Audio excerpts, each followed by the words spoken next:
আমাদের বাজারে প্রত্যেকটা লোকাল বাজারে তেলের অভাব নাই। এই বাচ্চা নিয়ে আইসা 10টা থেকে দাঁড়ানো, ওরা যদি আগের তো বলতো যে তেল দেবো না, তাইলে হয়তো আমরা অন্য ব্যবস্থা করতাম। লাগাইছে এখানে 5টা পর্যন্ত তেল দেবে, এখন হঠাৎ করে বলে তেল দেবো। এখন আমাদের এই যে কষ্ট, এই যে 10টার থেকে এই এখন বাজে বেলা 3টে, এখনো নামাজও পড়ি না, এই বাচ্চা নিয়ে দাঁড়িয়ে আছে। ওনারা 7টা পর্যন্ত দেওয়ার কথা 5টা থেকে। তো ওনারা যদি আগে থেকে সিরিয়াল করতো যে এই পর্যন্ত আমরা তেল দিতে পারবো, ওনাদের তো রিজার্ভ, ওনাদের হিসাব আছে স্টকটা, ওনারা যদি এখান থেকে স্টপ করে দিত যে ঠিক আছে যে পর্যন্ত লাইন করছে, ওনারা কত সুন্দর করে লাইন করছে, আমরা আজকে হ্যাপি ছিলাম।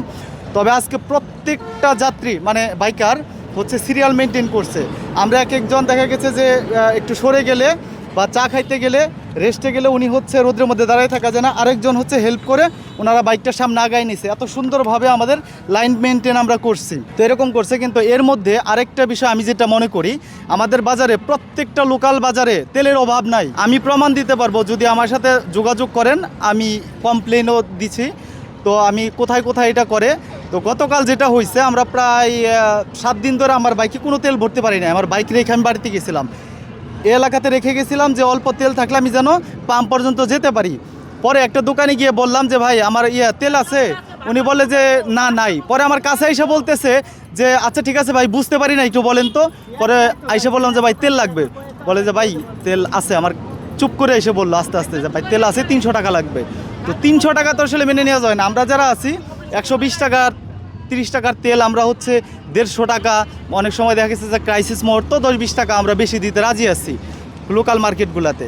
কিন্তু আমার কাছে এমনও তথ্য আছে যে একজনের 17 লক্ষ টাকার এই অকটেন পেট্রোল রিজার্ভ করছে। এটা লোকমুখে শোনা। আর আমার চোখে যেটা সামনে যেটা আসছে যে 300 টাকা করে আমার কাছে গতকাল চেয়েছে। পর আমি তেল না নিয়ে চলে আসছি।